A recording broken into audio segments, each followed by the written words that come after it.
हो? हमके बाहर जाए के है, भोरहरिया के समय बीतल जाता, तू एको हाली अइलू ना। बतावा का समस्या बा? जब बाहर जात हो हाँ तो हम का तोहरे लगे आई? अच्छा ये बात बा। जात हो तो जा। तो तनी सुना। सुनाओ। लूटे दान लहरा भइल बिनु सहारा हमार दुलही।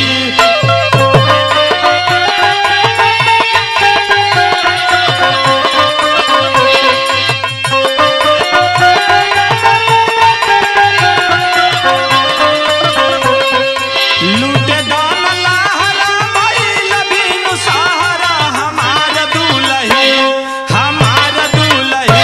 भोरवे चल जाइबे बाहर हमार दुलही।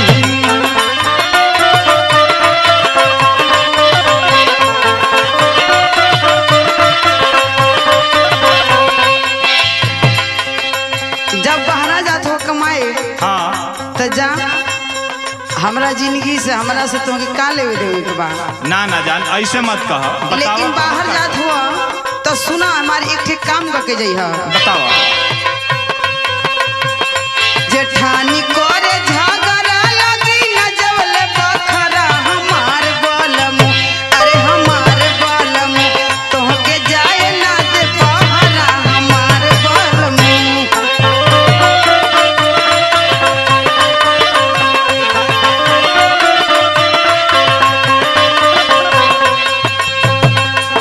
अच्छा तो सुना। ए जान, बड़के भैया हमके पढ़ौला लिखौला, उनकरे चलते हम आज नौकरी पौली। तो का भई? आ तू कहत हूँ कि भैया भौजी के छोड़ के तू हमके लेके रहा। तब का? देखा ऐसा ना होके। सुना। ऐसा नहीं हुई। बड़का भैया के कैसे बिसराइबे।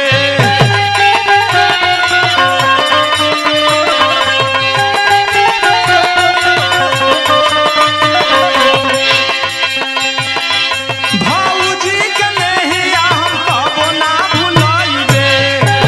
ना भुलाइबे तो मत भुला भौजी के नहीं। आज तो सुना।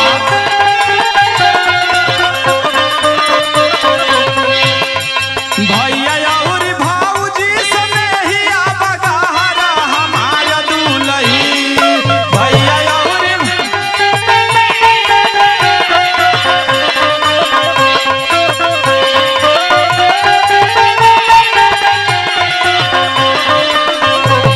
भैया और भौजी से नहिया बगाहरा हमार दुलही, हमार दुलही।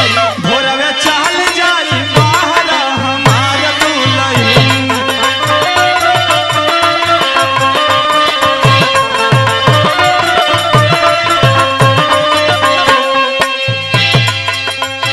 तो सुन ला।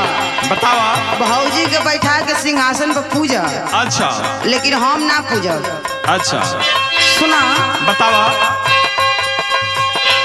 हम नहीं होई तोहरा घर के नौकरानी, सबके पका के खियाई। अच्छा ये बता।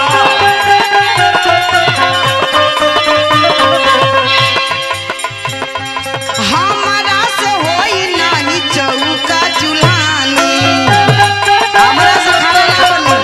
अच्छा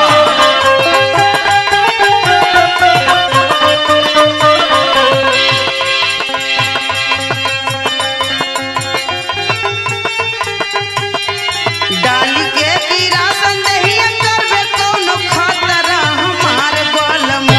अरे हमार बलमु तोहके जाए ना दे बहरा हमार बलमु।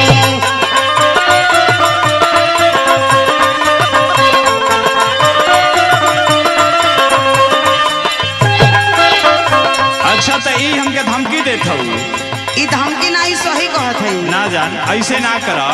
काहे जान? सुना, तू भैया के छोड़े के कहत हूँ, आ भैये हमके सब कुछ कैलन। तो तनी सुन ध्यान से जान। सुनावा। नन्हवे में बाबू माई मारी गईल छोड़ के। तबे न मजा करला लेके भौजी के। ऐसा ना जान, ऐसा बात ना बा।